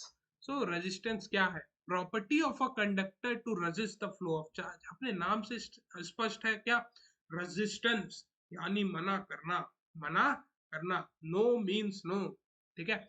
सो यहाँ पे हमारा करंट जब मान लो सपोज ये क्या है, एक वायर है, वायर किससे बना है, लेट्स सपोज हमारा कॉपर का वायर है, किसका है, कॉपर का वायर है। तो इम्प्योरिटीज होंगी उसमें, वो इम्प्योरिटीज क्या करेंगी, इलेक्ट्रिक करंट को फ्लो करने से रोकेंगी। तो वो जो रुकावट पैदा हो रही है उस प्रॉपर्टी को क्या कहा जा रहा है, रेजिस्टेंस। क्या कहा जा रहा है, रेजिस्टेंस। क्लियर है। चलिए और इसको डिनोट किससे करते हैं हम लोग, आर से, कैपिटल आर, अभी हमने देखा। और उसके बाद इसकी एसआई यूनिट होती है ओम, और जिसको डिनोट करने का सिंबल होता है, ठीक है। चलिए ये हो गई हमारी बात रेजिस्टेंस की, ठीक है। अब आ जाता है वही बात कि 1 ओम क्या है। और उससे पहले जहाँ पे हम लोग डेफिनेशन में जो कंफ्यूज हुए थे कि वो inversely proportional to current resistance क्या बोल दिया था, तो सीधी सी बात है, ये देखिए जो हमारा करंट है और जो रेजिस्टेंस है वो हमारा क्या होगा, क्या होगा, सोच के बताओ, इनवर्सली प्रोपोर्शनल होगा हमेशा। क्यों होगा, ये भी थोड़ा सोचो, थोड़ा सोचो कि ऐसा क्यों होगा कि यार करंट और जो हमारा रेजिस्टेंस है वो इनवर्सली प्रोपोर्शनल होगा। अगर माइंड में क्लिक कर रहा है तो जाओ यार कमेंट सेक्शन में अपना जो एक वैल्यूएबल रिस्पॉन्स है वो डाल दीजिए, ताकि हमें भी पता लगे कि एट दैट पॉइंट आप क्या सोच रहे थे, ठीक है। चलिए अब एक्चुअल रीजन समझते हैं। अब किसी वायर में अगर हमारा इम्प्योरिटीज कम हो तो हमारा करंट जो होगा वो ज्यादा फ्लो कर पाएगा कि नहीं। अगर रेजिस्टेंस कम होगा तभी तो हमारा अमाउंट ऑफ इलेक्ट्रिक करंट ज्यादा फ्लो करेगा, आया ना। अगर मैं रेजिस्टेंस बढ़ा दे रहा हूँ, रुकावटें बढ़ा दे रहा हूँ, तो करंट कम फ्लो करेगा, सीधी बात है, समझ गए। इसीलिए हमेशा ये इनवर्सली प्रोपोर्शनल रहते हैं। अब वही आ गया हमारे पास डेफिनेशन 1 ओम का। So V is equal to I R था, पढ़ा था हमने। तो R की वैल्यू कितनी आ गई, R की वैल्यू V बाय आई, V बाय आई। सो बस इसी को हमने लिख दिया किससे, इंग्लिश में लिख दिया कि when if the potential difference between the ends of the ends of the conductor is 1 volt and current of 1 ampere is flowing through the circuit, then the resistance is said to be 1 ohm। और आपको ये भी बता दी जाए कि इस दुनिया का कोई भी मटेरियल हो, जैसे आपने सुना होगा silver is the best conductor of electricity, उसमें भी कुछ अमाउंट ऑफ रेजिस्टेंस होता ही है। ठीक है, चाहे इंसान कितना भी अच्छा हो, एक बुरी आदत तो उसमें भी होती है। ठीक है, चलिए अब इसके बाद हम लोग पढ़ते हैं फैक्टर्स अफेक्टिंग रेजिस्टेंस। सो पहला आता है हमारा लेंथ ऑफ द कंडक्टर। क्या आ जाता है, लेंथ ऑफ द कंडक्टर। सो जो हमारा लेंथ ऑफ द कंडक्टर है उससे जो रेजिस्टेंस होता है ना वो डायरेक्टली प्रोपोर्शनल होता है। समझते हैं इस बात को। सपोज आप हैं और आपका एक दोस्त है, आप हैं और आपका एक दोस्त है, मार्केट से जाते हैं, वो एक चार्जर खरीद के लेके आते हैं। क्या खरीद के लाते हैं, एक चार्जर खरीद के लाते हैं। ठीक है, ये आपके दोस्त का चार्जर है और ये वाला आपका चार्जर है। ठीक है, दोनों ने क्या किया, चार्जर खरीद लिया एक एक। इसने खरीदा शॉर्ट लेंथ का। ठीक है, इसने जो चार्जर खरीदा वो क्या, शॉर्ट लेंथ का, नियरली अबाउट 0.5 मीटर। ठीक है, अब आप हो, आप दोस्त से ज्यादा हो, कहोगे कि यार इसने एक मीटर आधे मीटर का खरीदा है, मैं एक काम करता हूँ 1 मीटर का खरीद लेता हूँ। मैं क्या करता हूँ, 1 मीटर का वायर खरीद लेता हूँ। ठीक है, सो दोनों में होगा क्या, आप जो डिफरेंस नोटिस करेंगे, अगर सेम कॉन्फ़िगरेशन है दोनों के फोन का, सो उसका वाला कंपैरेटिवली आपसे जल्दी चार्ज हो जाएगा। क्या हो जाएगा, जल्दी चार्ज हो जाएगा। ऐसा क्यों होगा, क्योंकि यार जितनी ज्यादा लंबी लेंथ होगी उतनी ज्यादा रुकावटें हमें देखने को मिलेंगी। अगर आपने कुछ करने का सोचा है बड़ा, तो उसके बीच में रुकावटें उतनी ही बड़ी आएंगी। समझ गए, उन रुकावटों से आपको क्या करना है, लड़ना है और आगे बढ़ना है। तो लड़ेगा भी ये और बढ़ेगा भी, पर क्या लगेगा, टाइम लगेगा। ठीक है, और इसमें रास्ता छोटा है दूसरे वाले का, तो रुकावटें कम हुई और जल्दी पहुंच गया, इसलिए उसका फोन जल्दी चार्ज हो रहा है और आपका धीरे चार्ज हो रहा है। तो क्या होगा, अब मार्केट में जाएंगे और छोटी लेंथ वाला खरीद लेंगे। ठीक है, चलिए अब जो दूसरा होता है वो होता है area of cross section of the wire. ठीक है, अब समझिए कुछ इस तरीके से, अगर आप स्कूल जाते हैं तो स्कूल के दो दरवाजे होते हैं, एक होता है मेन एंट्रेंस और एक होता है बैक एंट्रेंस। ठीक है, तो ऑलवेज ऑलवेज ऑलवेज ये होता है कि जो बाहर वाला दरवाजा जो होता है, मतलब जो मेन एंट्री वाला होता है वो बड़ा होता है, वो क्या होता है, बड़ा, और बैक वाला क्या होता है, छोटा होता है। सो अब अगर एक बार में छुट्टी हो जाए स्कूल में सभी की, ठीक है, मान लो अराउंड 500 बच्चे हैं, सबकी छुट्टी एक साथ हो जाए, सो ज्यादा बच्चे किधर से निकलेंगे, मेन गेट से या फिर बैक गेट से, एक बार में, एक बार में बात कर रहा हूँ, ये नहीं कर रहा हूँ कि भाग के चले जाना है, पैदल जाना है, ये नहीं, एक बार में सबसे ज्यादा बच्चे किधर से निकलेंगे। आपका जवाब होगा, क्या नॉनसेंस का सवाल है यार, जिधर ज्यादा बड़ा दरवाजा होगा, जिधर जितना ज्यादा गैप होगा, उधर से उतने ज्यादा बच्चे निकलेंगे। आया ना, तो उसी तरीके से इलेक्ट्रॉन्स भी तो हैं। इलेक्ट्रॉन्स के लिए वो क्या है, एक दरवाजा है। क्या है, वो एक दरवाजा है, और वही दरवाजा जितना ज्यादा बड़ा होगा उतने नंबर ऑफ इलेक्ट्रॉन ज्यादा फ्लो करेंगे। फिगर से समझ लेते हैं इसको, ये छोटा दरवाजा और ये है हमारा बड़ा दरवाजा। अगर मान लो यहां से, मान लो ये ऐसा पॉसिबल नहीं होगा कि 3 इलेक्ट्रॉन इससे जा रहे हैं, क्या हो रहे हैं, 3 इलेक्ट्रॉन इससे जा रहे हैं। सो 3 इलेक्ट्रॉन तो गए, लेकिन जगह छोटी थी तो 3 ही जाएंगे, और यहाँ पे मैंने जगह बढ़ा दी, जगह बढ़ा दी, तो यहाँ पे 8 हो जा रहे हैं, 7 हो जा रहे हैं। ठीक है, मतलब इलेक्ट्रॉन जो नॉर्मली जा रहे थे छोटे वाले से, उससे कंपैरेटिवली क्या हुआ, ज्यादा। यानी अगर मैं क्रॉस सेक्शनल एरिया बढ़ाऊं, क्या बढ़ाऊं, क्रॉस सेक्शनल एरिया को क्या बढ़ा दूं, तो हमारा क्या होगा, करंट ज्यादा फ्लो होगा, और करंट अगर ज्यादा फ्लो हो रहा है तो हमारा क्या होगा, रेजिस्टेंस कम होगा। आया ना, हमारा रेजिस्टेंस क्या हो जाएगा, कम हो जाएगा। सो इसीलिए जो हमारा रेजिस्टेंस है वो होता है इनवर्सली प्रोपोर्शनल एरिया। ठीक है, आया ना, और उसके बाद आती है बात टेम्परेचर की और हमारा nature of material. So nature of material बदल दीजिए, अब इसमें डायरेक्टली इनवर्सली प्रोपोर्शनल वाला सीन तो होगा नहीं कुछ, ठीक है। अब मटेरियल मटेरियल पे डिपेंड करता है, जैसे 3 तरीके के मटेरियल होते हैं, एक होता है हमारा कंडक्टर होता है, ठीक है। उसी तरीके से हमारा एक मटेरियल होता है जिसमें सभी दोनों का मिक्सचर होता है, और एक होता है हमारा, ऐसा समझते हैं मटेरियल से, मेटल, नॉन मेटल और मेटलॉइड्स, ठीक है। तो क्या होता है, मेटल वाले जो हमारे एलिमेंट्स होते हैं वो गुड कंडक्टर ऑफ इलेक्ट्रिसिटी होते हैं, ये जो हमारे नॉन मेटल होते हैं वो बैड कंडक्टर होते हैं, और मेटलॉइड क्या होते हैं, दोनों के मिक्सचर होते हैं, क्या होते हैं, दोनों के मिक्सचर, ठीक है। चलिए, और टेम्परेचर यार अब कुछ इस तरीके से समझिए, अगर यहाँ पे टेम्परेचर आप बढ़ाते हैं तो उतना ज्यादा गर्मी बढ़ जाता है, गर्मी बढ़ने की वजह से रेजिस्टिविटी कम हो जाती है, रेजिस्टिविटी बढ़ जाती है, ठीक है, कम नहीं होती है, बढ़ जाती है, ठीक है।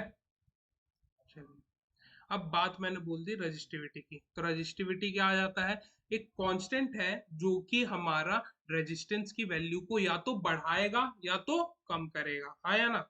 चलिए, अब यहाँ पे हमारा कुछ कॉम्बिनेशन ऑफ रेजिस्टर्स आ जाता है, ठीक है। कॉम्बिनेशन ऑफ रेजिस्टर्स, रेजिस्टर्स क्या होते हैं यार, वो डिवाइस होता है जो रेजिस्टेंस पैदा कर रहे हैं, ठीक है। अब सिंबल क्या है, एक होता है हमारा फिक्स्ड रेजिस्टेंस वाला डिवाइस और एक होता है वेरिएबल रेजिस्टेंस। वेरिएबल रेजिस्टेंस को डिवाइस को आपने देखा होगा अपने फिजिक्स लैब में, रियोस्टेट, ठीक है, प्रैक्टिकल भी किया होगा ओम्स लॉ का, कि रियोस्टेट की हल्की सी वैल्यू बढ़ा दी, वो करंट में डिफ्लेक्शन ऊपर नीचे हुआ, फिर और बढ़ाई, वो डिफ्लेक्शन अगेन, डिफ्लेक्शन अगेन, ठीक है। अब यार एक सवाल था, ठीक है, वो जो मैं, चलो इस टॉपिक के बाद उस सवाल को डिस्कस कर लूंगा, ठीक है, इसके बाद एंड है ना, हाँ, नहीं, इसके बाद तो शुरुआत ही है, ठीक है। चलो, यहाँ पे क्या हो जाएगा, दो कॉम्बिनेशन ऑफ रजिस्टर, तो दो तरीके से हम लोग कंबाइन करते हैं, एक होता हमारा सीरीज कॉम्बिनेशन और एक होता हमारा पैरेलल कॉम्बिनेशन, ठीक है। तो दोनों कॉम्बिनेशन को हम लोग एक एक करके समझते हैं। तो पहला आता है हमारा सीरीज कॉम्बिनेशन। सीरीज कॉम्बिनेशन क्या होता है, वो कॉम्बिनेशन होता है रजिस्टर का जिसमें सभी जो रजिस्टर्स होते हैं उनको इक्वल करंट मिले, क्या मिले, इक्वल करंट, करंट, उसको क्या कहेंगे हम लोग, सीरीज कॉम्बिनेशन। इसका एडवांटेज क्या है, अब जहां पे आपको ज्यादा वोल्टेज की जरूरत है वहां पे आप क्या करते हैं, सीरीज कॉम्बिनेशन का यूज करते हैं। अब जैसे फैक्ट्री है वहां पे आपको ज्यादा वोल्टेज चाहिए, तो आप लोग क्या करेंगे, सीरीज कॉम्बिनेशन में लगाते हैं, ठीक है। हालांकि इसके फायदे से ज्यादा नुकसान है, तो ये बहुत जगह यूज नहीं होते हैं, ठीक है। और अगर इक्विवेलेंट रेजिस्टेंस की बात की जाए तो सामने आपको फॉर्मूला दिख रहा है, अभी इसको हम लोग डिराइव भी करेंगे, ठीक है।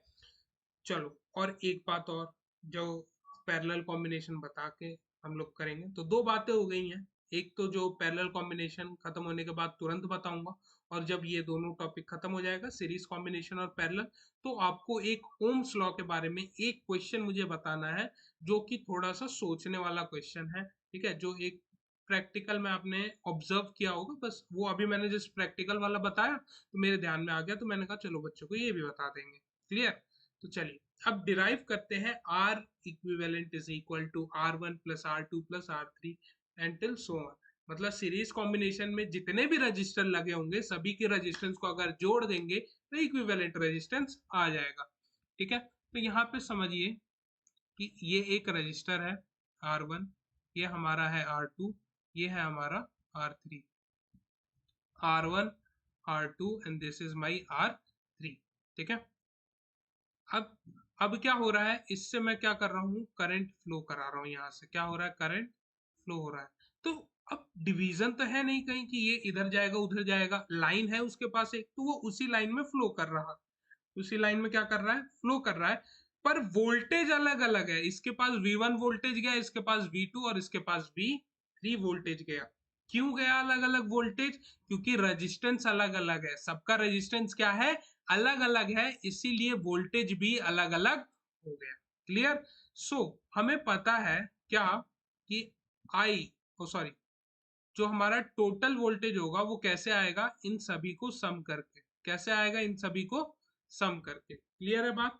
सो और हमें पता है V is equal to I R होता है। V इज इक्वल टू क्या होता है? I R. सो V की जगह लिखूंगा आई आर, ठीक है। सो V1 की जगह हो जाएगा I1R1 और इसकी जगह हो जाएगा, अब I1 नहीं लिखूंगा, क्यों? क्योंकि यहाँ पे करंट तो सबके लिए सेम है। करंट क्या है? सबके लिए सेम है, तो ये IR2 हो जाएगा और ये IR3 हो जाएगा। करंट में मैंने I1 I2 I3 क्यों नहीं लिखा? समझ आ गया? क्योंकि करंट क्या होता है? सेम होता है सीरीज कॉम्बिनेशन में, ठीक है। चलिए, सो यहाँ पे अगर I कॉमन ले लूं तो R1 plus R2 plus R3 बच गया। क्या बच गया? R1 plus R2 plus R3 और यहाँ पे I R। सो अब क्या करना है हमको? यहाँ पे करना है कैलकुलेशन। I से I को कैंसिल आउट कर देते हैं, तो R इक्विवेलेंट बच जाता है, वो R1 plus R2 plus R3 हो जाता है। आया ना? तो ये कर दिया हमने प्रूफ, ये कर दिया हमने प्रूफ, ठीक है, कि जो हमारा पीछे इक्विवेलेंट रेजिस्टेंस आया था वो कैसे आया था। समझ आया सभी को? अगर समझ आया तो थम्स अप कर दीजिए कमेंट सेक्शन में जाके, ताकि हमें पता लग जाए कि सीरीज कॉम्बिनेशन तक आप हमारे साथ थे और आपने इसको अच्छे से समझ लिया है। क्लियर है बात? चलिए, अब बढ़ते हैं पैरेलल कॉम्बिनेशन के बारे में। वहां पे वोल्टेज डिफरेंट था और करंट सेम था, तो समझ गए होगे, अंदाजा लग गया होगा कि यहाँ पे क्या होने वाला है। यहाँ पे बिल्कुल सही सोचा आपने कि करंट अलग होगा और वोल्टेज सेम होगा, वही इसकी डेफिनेशन भी है, ठीक है। और इसका एडवांटेज क्या है कि यार इसमें जो हमारा इक्विवेलेंट रेजिस्टेंस होता है ना, वो कम हो जाता है, और यही बात मैं बताने वाला था, ठीक है। क्या होता है? जो हमारा टोटल रेजिस्टेंस होता है किसमें? सीरीज कॉम्बिनेशन में, वो बहुत ज्यादा होता है। सभी का क्या होता है? कॉम्बिनेशन होता है R1 plus R2 plus R3। और जबकि इसमें क्या होता है? कॉम्बिनेशन तो होता है, पर कैसा होता है? इनवर्स का होता है। कैसा होता है? इनवर्स का, यानी 1/that रेजिस्टेंस की वैल्यू, ठीक है। चलो, तो इसी वजह से इसका जो पैरेलल कॉम्बिनेशन में रेजिस्टेंस है क्या है? कम हो जाता है और करंट ज्यादा फ्लो होता है, ठीक है।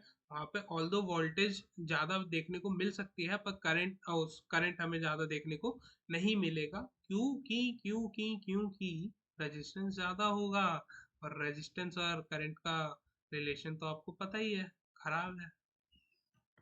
चलिए, अब उधर हमने डिराइव किया था, तो इधर भी करेंगे। पैरेलल में दिखता कैसा है? ये रहा, ये रहा, एंड ये रहा, ठीक है। आया ना? ये R1, ये R2 और ये मेरा R3। अब यहाँ पे ध्यान से देखिए कि करंट I फ्लो कर रहा है, पर पीछे जो करंट जा रहा था उसके पास रास्ते नहीं थे कहीं और जाने के लिए, इसलिए वो सीधा सीधा चला गया। लेकिन यहाँ पे 3 डिवीजन है, इसके पास कुछ करंट जाएगा, कुछ इसके पास और कुछ इसके पास। अब ये कोई कह देगा इक्वली चला जाएगा, तो इक्वली नहीं जाएगा ना, ऑब्वियस सी बात है यार। इसका रेजिस्टेंस कुछ और है, उसका रेजिस्टेंस कुछ और है। या तो आप ये कहो कि सबका रेजिस्टेंस सेम है, तो सबके पास 1/3 करंट चला जाएगा, लेकिन सबका रेजिस्टेंस सेम नहीं है, इसलिए सभी का करंट की वैल्यू कैसी होगी? डिफरेंट। इसके पास I1 जा रहा है, इसके पास I2 जा रहा है, इसके पास I3 जा रहा है, और फिर जब ये अगेन जब मिल जाएंगे तो ये I वैल्यू बन जाएगी। क्लियर है बात? हाँ या ना? और वोल्टेज क्या रहता है? सबके लिए सेम रहता है। इसके पास भी V वोल्टेज है, इसके पास भी V है, और इसके पास भी क्या है? V वोल्टेज है, ठीक है। सो करंट की वैल्यू कैसे आती है?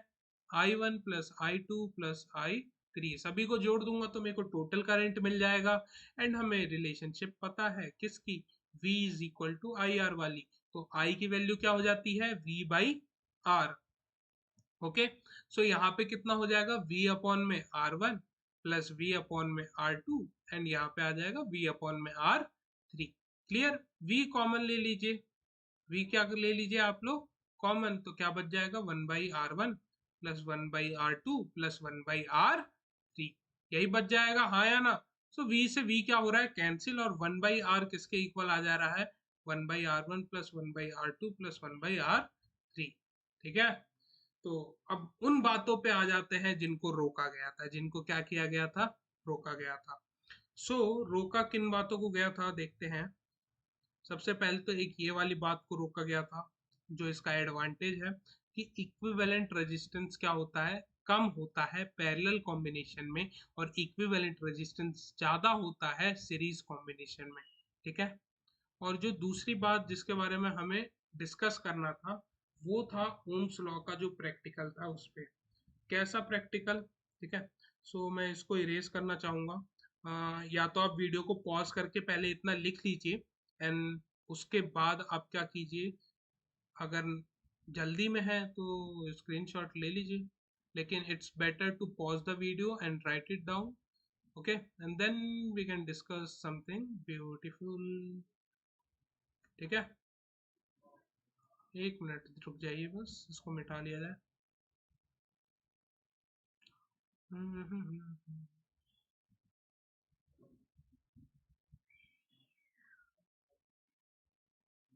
Okay, great great. सो हमने क्या पढ़ा था? v is directly proportional to i। v is directly proportional to i। ठीक है। ओके, सो हमने हम मतलब मैंने तो पढ़ा था, आपने भी पढ़ा होगा प्रैक्टिकल में कि जब मैं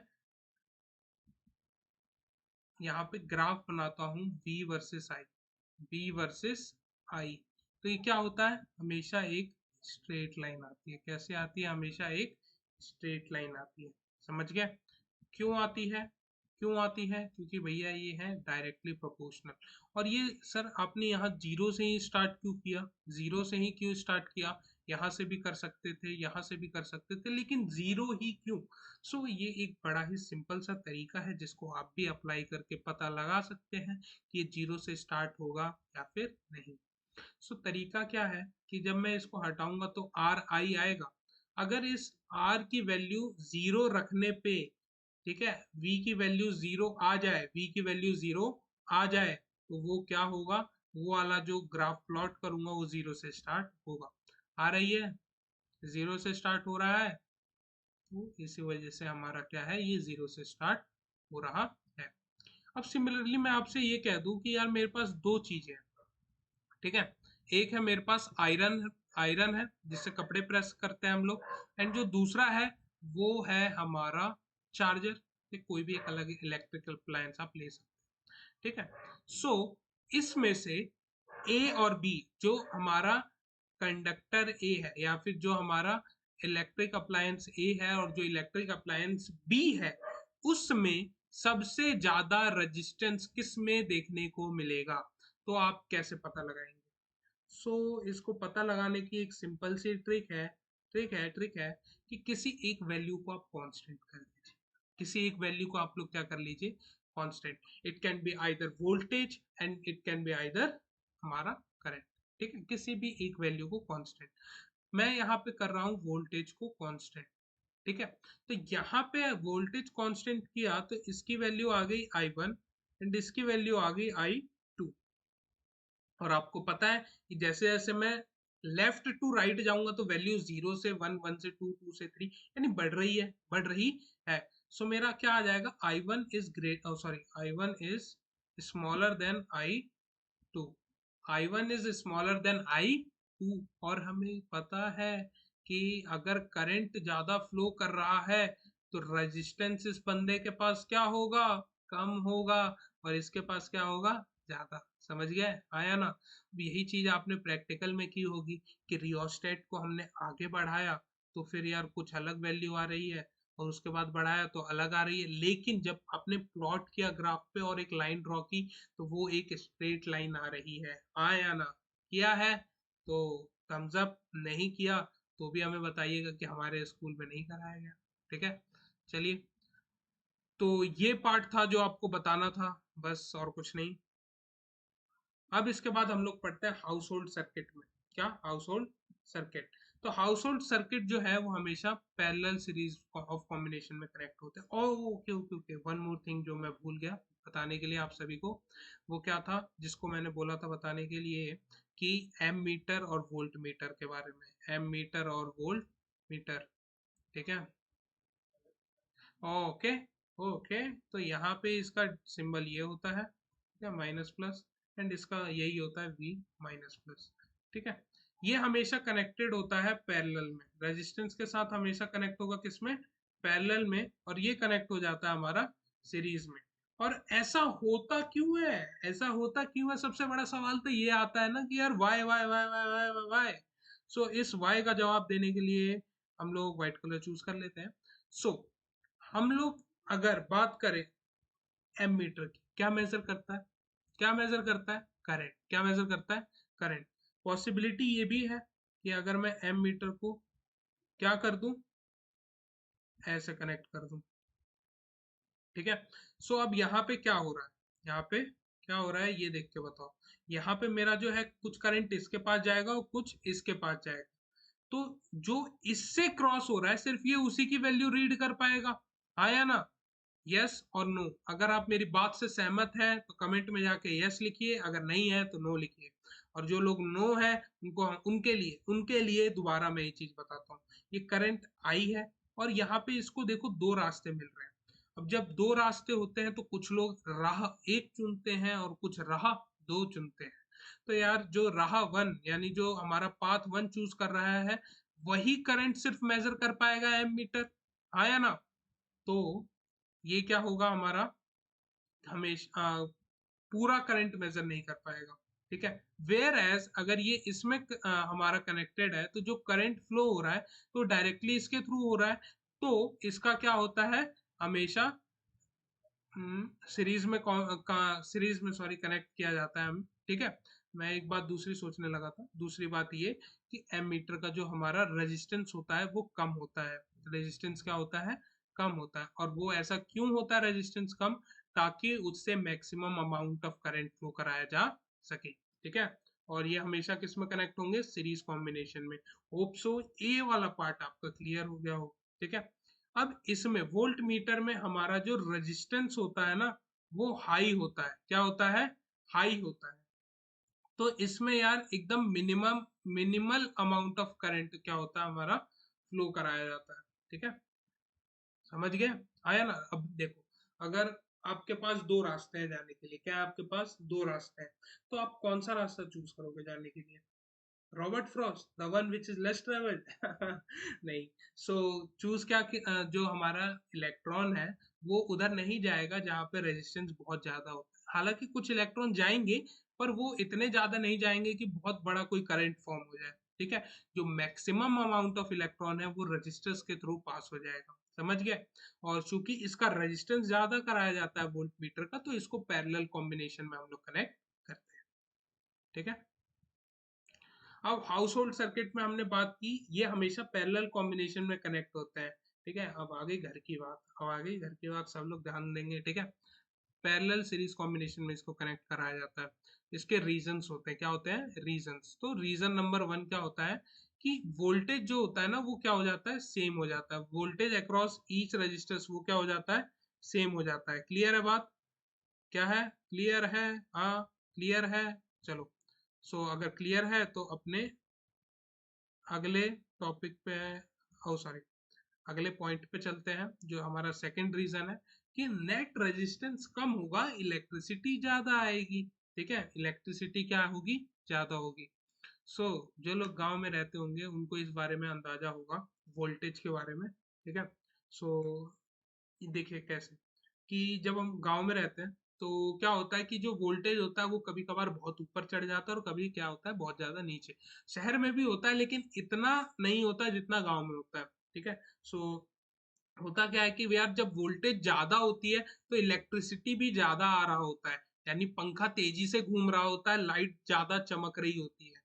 वहीं अगर वोल्टेज को कम करा दिया जाता है, वह क्या करा दिया जाता है, कम, तो कम अगर कर दें तो उसमें क्या होता है बताओ, कम करा दे तो क्या हो जाता है, डिम हो जाती है लाइट और पंखा धीरे धीरे चलने लगता है, ठीक है। तो वोल्टेज सेम हुआ तो ठीक है, मान लो कभी पंखा तेज चल रहा है कभी लाइट तेज चमक रही है, ऐसा नहीं होगा ना। अब वही ये प्रॉब्लम कौन सॉल्व करता है, हमारा पैरेलल कॉम्बिनेशन, कि वोल्टेज सेम है, वोल्टेज सेम है, पंखा भी तेज चल रहा है जितना वो चल सकता है और लाइट भी उतनी चमक रही जितनी उसको चमकनी चाहिए। वरना करंट कभी कम हुआ तो यार पंखा तेज घूम रहा है लाइट कम जल रही है, या फिर उल्टा। क्लियर है, चलिए। और उसके बाद क्या होता है, नेट रेजिस्टेंस कम होता है। ठीक है, सीरीज अभी हमने पीछे पढ़ा था इसके बारे में कि जो भी पैरेलल कॉम्बिनेशन में हम कनेक्ट करते हैं रजिस्टर को, उसका नेट इक्विवेलेंट क्या होता है, रेजिस्टेंस का कम होता है। किसके कंपैरिजन में, सीरीज कॉम्बिनेशन के कंपैरिजन में। ठीक है, और तीसरा रीजन क्या है कि हम लोग सभी को इंडिपेंडेंटली ऑन और ऑफ कर सकते हैं। अगर आपने घर में सीरीज कॉम्बिनेशन कराया होता तो गर्मी के दिन में आपको सोना है रात में, तो आप लाइट बंद करके सोते हो, लाइट बंद गया पंखा भी बंद हो गया, एसी चला रहे एसी भी बंद हो गया। ठीक है, सो ये प्रॉब्लम कौन सॉल्व करता है, हमारा पैरेलल कॉम्बिनेशन, जिसमें सभी के लिए एक इंडिपेंडेंट स्विच हम लोग यूज करते हैं। लाइट बंद करके सोना, लाइट बंद करके सो जाओ यार, पंखा बंद करके सोना, पंखा बंद करके सो जाओ। ठीक है, समझ गया। तो ये कुछ रीजंस हैं जिनकी वजह से हम लोग होम सर्किट में क्या यूज करते हैं, पैरेलल कॉम्बिनेशन। क्लियर है बात। चलिए, अब आ जाता है हमारा इलेक्ट्रिक पावर। तो पावर क्या होता है, तो work done by an electric appliance पर unit time. Work done per unit time, power हमने पहले भी पढ़ रखा है, कोई नया बात नहीं है। वही अगर ये इलेक्ट्रिक अप्लायंस के लिए आ जाए तो वो हमारा क्या हो जाता है, इलेक्ट्रिक पावर। ठीक है, अब दूसरा इसका आता है मैथमेटिकल रिप्रेजेंटेशन। अच्छा, मैंने ऊपर ही लिख दिया है। ठीक है, P is equal to W/T। अगर यहाँ नहीं दिख रहा है तो यही है हमारा मैथमेटिकल रिप्रेजेंटेशन। ठीक है, अब आता है SI यूनिट। क्या आता है SI यूनिट, जूल पर सेकेंड। जूल पर सेकेंड आया, लेकिन इसको हम लोग पास्कल्स पढ़ते हैं। क्या, पास्कल्स। पास्कल्स, पास्कल भी क्या है, एक साइंटिस्ट थे। ठीक है, जिन्होंने इस फील्ड में काम किया और उनकी वजह से उनके सम्मान में इसका ऐसा यूनिट रख दिया गया, पास्कल। तो ध्यान में रखिएगा, दूसरी ऐसा यूनिट भी भूल मत जाइएगा, कहीं आप केबीसी में गए और आपके 20-30 हजार के सवाल के लिए आपको लाइफ लाइन लेना पड़े, नॉट फेयर ना। ठीक है, चलिए, तो ये क्लियर हो गया। अब आता है वही 1 वॉट। जैसे हमने 1 एम्पेयर पढ़ा, 1 वोल्ट पढ़ा, ठीक है, 1 ओम पढ़ा, वैसे ही ये 1 वॉट है। 1 वॉट है, डेफिनेशन क्या थी, ओ सॉरी, फॉर्मूला क्या था हमारा, power is equal to work done per unit time by the electric appliance.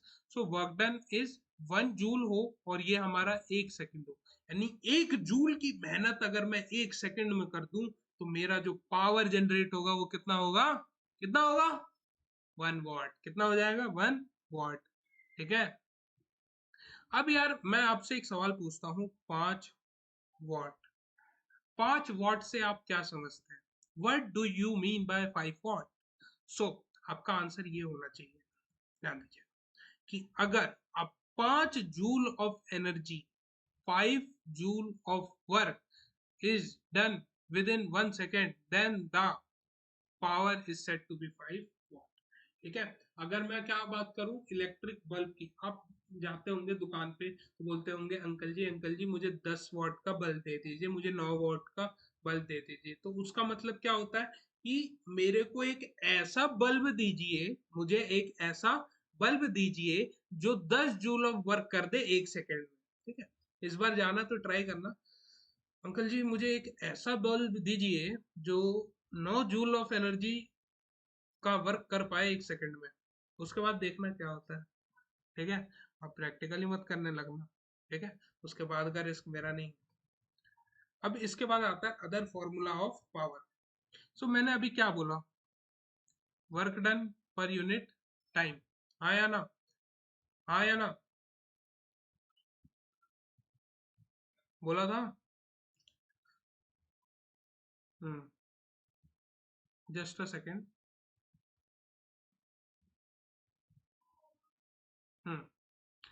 Okay, so यहाँ पे हमने एक फॉर्मूला पढ़ा था, क्या, V is equal to W/Q, आया ना। तो यहाँ से मैं वर्क डन की वैल्यू क्या निकाल सकता हूँ, VQ निकाल सकता हूँ, आया ना। वो भी वर्क डन था, ये भी वर्क डन है, आया ना, निकाल लिया हमने। सो इसको मैं लिख दूंगा VQ/T। अगर ध्यान से देखा जाए इस पार्ट को, ये है क्या मेरा, चार्ज पर यूनिट टाइम, और ये क्या होता है हमारा इलेक्ट्रिक करंट। क्या हो जाता है ये हमारा इलेक्ट्रिक करंट। तो ये हमारा आ गया एक अलग फॉर्मूला किसका, पावर का। वही वही वही अगर मैं ओम्स लॉ अप्लाई करते जाऊं वी और आई में, यानी किसी एक को हटा के दूसरी क्वांटिटी लगा दो, तो फिर क्या हो जाएगा, डिफरेंट डिफरेंट वैल्यूज आ जाएंगी। v की वैल्यू हम लोग यहाँ पे लिख दें, v is equal to I R, ये होता है फॉर्मूला। तो v की जगह अगर मैं आई आर लिख दूं, आई आर इंटू आई, तो ये कितना हो जाएगा, आई स्क्वायर आर। ये एक और हमारी वैल्यू होगी किसकी, पावर की। अगर मैं यहाँ पे p is equal to v, I की जगह कर दूं, तो ये आ जाएगा v बाई आर। तो ये बन जाएगा v स्क्वायर बाई आर। ये किसकी वैल्यू है, पावर की। किसकी वैल्यू, पावर की। तो डिफरेंट डिफरेंट वैल्यूज आ गई जब हमने एक क्वांटिटी को चेंज किया दूसरे में। तो क्लियर है बात। तो other formula of power should be now clear. अब बात आती है कमर्शियल यूनिट ऑफ पावर की। सो physics is very much related in daily life. आपने सुना ही होगा कि आज आपका बिल अगर आप देते हो, तो जब आप उसमें देखते हैं कि कितना कंज्यूम हुआ है, तो किलो वॉट आवर के हिसाब से आप देखते हैं। ठीक है, इसको मिटाना पड़ेगा और नहीं इसको ऊपर ही आ जाएगा वर्ड। जस्ट अ सेकंड, अरे एक सेकंड रुकिए, बस इसको मिटा ले। ठीक है, तो ये so kilowatt hour is the commercial unit of power. Commercial unit of power क्या है हमारी, किलो वॉट आवर। ठीक है, अब एक क्वेश्चन आ जाता है जो कि सीबीएसई 2020 में तो आया ही था, उससे पहले भी आया होगा, लेकिन यहाँ सीबीएसई 2020 क्यों लिखा फिर, क्योंकि ये वो साल था जब मैंने अपने 10th का बोर्ड दिया था। और मुझे बहुत अच्छे से याद है सेक्शन बी का first question, that is question number 21 का सेकंड पार्ट। ठीक है, दो पार्ट आए थे उस क्वेश्चन में। उसमें एक पार्ट था कि पावर को डिफाइन करो, और दूसरा था कि how many joules are there in 1 kilowatt hour. ठीक है, तो इसको सॉल्व कैसे करें जानते हैं। यहाँ पे देखिए सोल्यूशन, 1 किलोवाट आवर, किलोवाट को क्या लिख सकता हूँ अगर वॉट में चेंज करूँ, तो 100 वॉट आया ना। और अगर इसको चेंज किया जाए आवर को, तो इसको मैं क्या लिखूंगा, 3600 सेकेंड्स आया ना। ओके, मिट गया, दोबारा लिखना पड़ेगा। 1 किलोवाट आवर कितना हो जाएगा ये मेरा, 1000 वॉट इंटू 60 × 60 सेकेंड। यार और छोटा कर देते हैं आपके लिए, और बताओ। ठीक है, 60 × 60 सेकेंड, तो 1000 वॉट इंटू 3600, ये हमारा क्या आ जाएगा भैया, जूल। क्या आ जाएगा, जूल। सो अब पावर कितनी हो जाएगी, 36 × 10⁵ joule. Scientific notation is denoted by A.BC into 10⁻n। ठीक है, यानी पहले डिजिट के बाद आना चाहिए पॉइंट। तो 10 से डिवाइड एंड 10 से मल्टीप्लाई, तो ये हो जाएगा 3.6 × 10⁶ जूल्स। सो 1 किलोवाट आवर में कितनी एनर्जी, कितनी होती है हमारा joules of energy, 3.6 × 10⁶ joules. Clear है। चलिए, अब आपसे बोला जाए कि आ, अब इसी को ना हम लोग बोलते हैं यूनिट भी बोल देते हैं। ये जो किलोवाट आवर टर्म है ना, इसको कुछ लोग यूनिट, कुछ लोग क्या, यूनिट भी बहुत जगह यूज किया जाता है। तो अगर बोला जाए कि पावर कंज्यूम्ड इज 5 यूनिट, यानी 5 किलोवाट आवर जो हमारा है पावर, वो है। ठीक है, यूनिट याद रखिएगा, यूनिट यूनिट यूनिट। ठीक है, अब अगर मैं बोलूं कि 5 किलोवाट आवर का क्या मतलब है, 5 किलोवाट आवर का क्या मतलब है, यानी हमारा जो 5 किलोवाट है वो कंज्यूम हो रहा है घंटा भर में। ठीक है, अब इसके हिसाब से आप अपनी खपत देख लीजिए कितनी कर रहे हैं आप। अब आता है हमारा heating effect of electric current. अब करंट भाग रहा है भाग रहा है भाग रहा है, भागने की वजह से क्या होती है, गर्मी पैदा। ठीक है, चलिए, so whenever the electric current is passed through the conductor there is some heating effect, यानी कुछ हीट जो है वो हमारी जनरेट होती है, जिसका कुछ फायदा होता है और कुछ नुकसान। तो पहले फायदे को देखते हैं। फायदा क्या है, क्लॉथ ड्रायर, कपड़े सुखाने में काम आता है। हेयर ड्रायर, आया ना, hair dryers and ovens and stoves, खाना अगर ठंडा पड़ जाए तो आप लोग क्या ढूंढते हैं? अवन। क्या ढूंढते हैं? अवन, कि खाना गर्म कर लिया जाए जल्दी से। और फिर वाटर हीटर। अब ठंडियों का मौसम आने वाला है, तो अब क्या होगा कि पानी गर्म करने के लिए रॉड आती है, ठीक है, उसको पानी में डालते हैं, वो उसका जो हमारा बाहर का जो लोहा होता है वो गर्म होता है, जिसकी वजह से पानी क्या होती है, हमारी गर्म हो जाती है। ठीक है, चलो। अब आता है डिसएडवांटेज। क्या होता है? डिसएडवांटेज भी होता है कुछ। तो क्या क्या होता है कि यार जो क्लाइमेट चेंज हो रहा है ना, वो इनकी वजह से हो रहा है, कुछ ना कुछ इनका भी असर है। ठीक है, आप गीजर यूज कर रहे हो, कुछ भी यूज कर रहे हो, एसी यूज कर रहे हो, ठीक है, तो उसका एक इम्पैक्ट यार नेचर पे पड़ता ही पड़ता है। ठीक है, अब जो इलेक्ट्रॉनिक डिवाइस है उनको भी डैमेज करता है। सॉरी। सो हीटिंग इफेक्ट, कभी भी आपने देखा होगा जब फोन गर्म हो जाता है तो फोन की परफॉर्मेंस डाउन हो जाती है। फोन सॉरी, फोन जब गर्म हो जाता है तो फोन की परफॉर्मेंस हो जाती है डाउन। ठीक है, अगर आप पबजी खेल रहे हैं और फोन आपका हीट हो जाता है तो लैग करता है। ठीक है, वो लैग इसी वजह से कर रहा है कि भैया कुछ तो गड़बड़ है, छोड़ दो, अब पढ़ लो, रख दो, हमको माफ कर दो। लेकिन नहीं, खेलना है, खेलते रहो।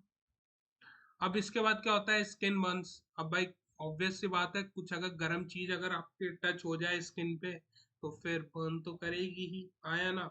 चलो, और उसके बाद है प्रेजेंटिंग अ फायर रिस्क। अगर मान लो फट जाए तो आग भी लग सकती है, आया ना। सो गर्मी से बिल्कुल खिलवाड़ खिलवाड़ नहीं। अब हमारा जो है लास्ट टॉपिक आज का, वो है जूल्स लॉ ऑफ हीटिंग। क्या है जूल्स लॉ ऑफ हीटिंग? तो समझते हैं जूल्स लॉ ऑफ हीटिंग को। So Joule's law of heating क्या कहता है? According to Joule's law of heating, current pass जो हो सॉरी जो हमारी हीट जनरेट होती है, जो हमारी हीट जनरेट होती है, वो डायरेक्टली प्रोपोर्शनल होती है square of the current flowing through the conductor, और डायरेक्टली प्रोपोर्शनल होती है टू द रेजिस्टेंस, एंड जो डायरेक्टली कितने टाइम तक हम उसको क्या कर रहे हैं, फ्लो करवा रहे हैं। अगर इन सभी को कंबाइन कर दिया जाए तो क्या आ जाता है? H is directly proportional to I square R T. आया ना। यही चीज आपको डेफिनेशन में लिखनी है बस, और कुछ नहीं, कि according to the Joule's law of heating the amount of heat generated is, और उसके बाद नीचे लिखेंगे आप लोग पॉइंट 1 पॉइंट 2 पॉइंट 3 करके, directly proportional to the square of the current flowing through it, directly proportional to the resistance and of the conductor, and then last कि at what time, like uh, how much, for how much time it has been used। ठीक है, कितनी देर तक उसको हमने use किया, इस बात पे भी फर्क पड़ता है। जैसे वही अभी एग्जांपल दिया पबजी का। ठीक है, बच्चे खेल रहे हैं खेल रहे हैं खेल रहे हैं, फोन गर्म हो रहा है, भाई ज्यादा देर तक खेलोगे ऑब्वियस सी बात है गर्म होगा ही। कोई भी चीज हो, ज्यादा देर तक क्या होगा, यूज होगी, तो वो डैमेज कर सकती है। ठीक है, excess of anything is harmful. ठीक है, ये आ गया हमारा जूल्स लॉ ऑफ हीटिंग का रिलेशन। एंड ये प्रोपोर्शनैलिटी का साइन हटाता हूं तो इस बार जो कांस्टेंट आता है उसकी वैल्यू होती है 1, और ये आ जाता है हमारा एक फॉर्मूला। क्या आ जाता है? एक हमारा ये फॉर्मूला। ठीक है, चलिए। सो इसी के साथ आज का हमारा जूल्स लॉ ऑफ हीटिंग वाला खत्म होता है, और फिर यार ये चैप्टर भी हमारा खत्म हो गया। अब चूंकि बच्चे हमारे साथ जुड़े हुए थे इतनी देर तक, ठीक है, जो भी, मैंने टाइम तो ध्यान नहीं दिया कितना टाइम लगा, लेकिन जितने भी टाइम तक आप जुड़े रहे हैं बहुत बहुत आपका धन्यवाद। होप सो आपको ये वाला चैप्टर समझ आया होगा, और जाते जाते आपको एक बोनस शीट दे दी जाए जिसमें हमने सभी फॉर्मूलेस को लिस्ट कर दिया है, ताकि आप लोग इन्हें पढ़ें एंड देन उसके बाद फिर क्या करें, एक नोट बना लें, एक पेपर पे कहीं लिख के दीवार पे चिपका लो, चाहे कहीं अपने दिमाग में तो चिपकाना ही है ऑब्वियसली, लेकिन कहीं एक ऐसी जगह लगाओ जहां आपको बार बार इन पर नजर जाए और फॉर्मूले बार बार रिवाइज होते जाए। ठीक है, चलो। सो इसी के साथ आज के लिए बस इतना ही, मिलते हैं आपसे नेक्स्ट लेक्चर में। तब तक के लिए कीप प्रैक्टिसिंग।